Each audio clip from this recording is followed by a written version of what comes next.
Jòhánù orí 21 láti ẹsẹ̀ 1 títí dé ẹsẹ̀ 25. Lẹ́yìn nǹkan wọ̀nyí, Jésù tún fi ara rẹ̀ hàn fún àwọn ọmọ ẹ̀yìn rẹ̀ létí òkun Tíbéríà. Báyìí ló sì farahàn. Símónì Pétérù àti Tọ́másì tí à ń pè ní Dídímù, àti Nátánẹ́ẹ̀lì ará Kánà ti Gálílì, àti àwọn ọmọ Sébédè, àti àwọn ọmọ ẹ̀yìn rẹ̀ méjì mìíràn jùmọ̀ wà pọ̀. Símónì Pétérù wí fún wọn pé, èmi ń lọ ìpẹja. Wọ́n wí fún un pé, àwa pẹ̀lú ń bá ọ lọ. Wọ́n jáde, wọ́n sì wọ inú ọkọ̀. Ní òru náà wọn kò sì mú ohunkóhun. Ṣùgbọ́n nígbà tí ilẹ̀ bẹ̀rẹ̀ sí mọ́, Jésù dúró létí òkun. Ṣùgbọ́n àwọn ọmọ ẹ̀yìn kò mọ̀ pé Jésù ni. Nítorí náà Jésù wí fún wọn pé, ẹ̀yin ọmọdé, ẹ ní oúnjẹ díẹ̀ bí? Wọ́n dá a lóhùn wípé rárá o. Ó sì wí fún wọn pé, ẹ sọ àwọ̀n sí apá ọ̀tún ọkọ̀, ẹ̀yin ó sì rí. Nítorí náà wọ́n sọ ọ́, wọn kò sì lè fà á jáde nítorí ọ̀pọ̀ ẹja. Nítorí náà lé ọmọ ẹ̀yìn náà tí Jésù fẹ́ràn wí fún Pétérù pé, Olúwa ni. Nígbà tí Símónì Pétérù gbọ́ pé Olúwa ni, bẹ́ẹ̀ ni ó di àmùrè ẹ̀wù rẹ̀ mọ́ra, nítorí ó wà ní ìhòhò, ó sì gbé ara rẹ̀ sọ sínú òkun. Ṣùgbọ́n àwọn ọmọ ẹ̀yìn yòókù mú ọkọ̀ kékeré kan wá, nítorí tí wọn kò jìnnà sílẹ̀.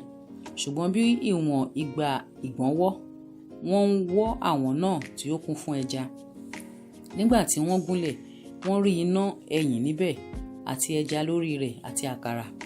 Jésù wí fún wọn pé, ẹ mú nínú ẹja tí ẹ pa nísinsìnyí wá. Nítorí náà Símónì Pétérù gòkè, ó sì fa àwọn náà wálẹ̀, ó kún fún ẹja ńlá, ó jẹ́ 150. Bí wọ́n sì ti pọ̀ tó nì, àwọn náà kò yá. Jésù wí fún wọn pé, ẹ wá jẹun òwúrọ̀. Kò sì sí ẹnìkan nínú àwọn ọmọ ẹ̀yìn tí ó jẹ̀bi pé, ta ni ìwọ ṣe? Nítorí tí wọ́n mọ̀ pé Olúwa ni. Jésù wá, ó sì mú àkàrà, ó sì fi fún wọn, gẹ́gẹ́ bẹ́ẹ̀ sì lé ẹja. Èyí ni ìgbà kẹta nísinsìnyí tí Jésù farahàn àwọn ọmọ ẹ̀yìn rẹ̀ lẹ́yìn ìgbà tí ó jíǹde kúrò nínú òkú. Ǹjẹ́ lẹ́yìn ìgbà tí wọ́n jẹun òwúrọ̀ tán, Jésù wí fún Símónì Pétérù pé, Símónì, ọmọ Jónà, ìwọ fẹ́ mi ju àwọn wọ̀nyí lọ bí? Ó sì wí fún un pé, bẹ́ẹ̀ ni Olúwa, ìwọ mọ̀ pé mo fẹ́ràn rẹ. Ó wí fún un pé, máa bọ́ àwọn àgùntàn mi. Ó tún wí fún un nígbà kejì pé, Símónì ọmọ Jónà, ìwọ fẹ́ mi bí? Ó wí fún un pé, bẹ́ẹ̀ ni Olúwa, ìwọ mọ̀ pé mo fẹ́ràn rẹ. Ó wí fún un pé, máa bọ́ àwọn àgùntàn mi. Ó wí fún un nígbà kẹta pé, Símónì ọmọ Jónà, ìwọ fẹ́ràn mi bí? Inú Pétérù bàjẹ́ nítorí tí ó wí fún un nígbà kẹta pé, ìwọ fẹ́ràn mi bí? Ó sì wí fún un pé, Olúwa, ìwọ mọ ohun gbogbo, ìwọ mọ̀ pé mo fẹ́ràn rẹ. Jésù wí fún un pé, máa bọ́ àwọn àgùntàn mi.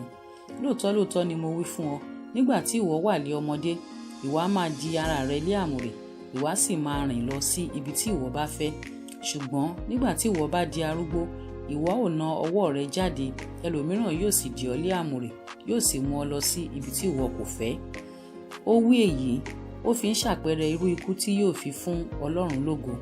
Lẹ́yìn ìgbà tí ó sì ti wí èyí tán, ó wí fún un pé, máa tọ̀ mí lẹ́yìn.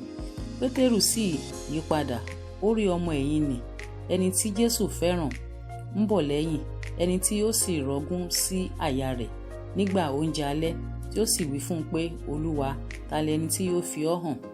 Nígbà tí Jésù rí i, ó wí fún Jésù pé, Olúwa, eléyìí hà ńkọ́? Jésù wí fún un pé, bí èmi bá fẹ́ kí ó dúró títí èmi ò fi dé, kí lè yí nì sí ọ, ìwọ máa tọ̀ mí lẹ́yìn.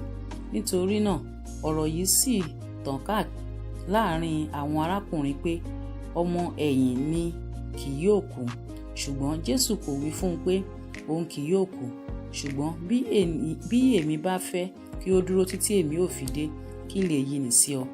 Èyí ni ọmọ ẹ̀yìn náà tí ó jẹ́rìí nǹkan wọ̀nyí, tí ó sì kọ̀wé nǹkan wọ̀nyí. Àwa sì mọ̀ pé òtítọ́ ni ẹ̀rí rẹ̀.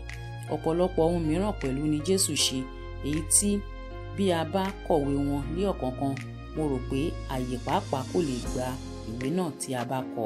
Àmín.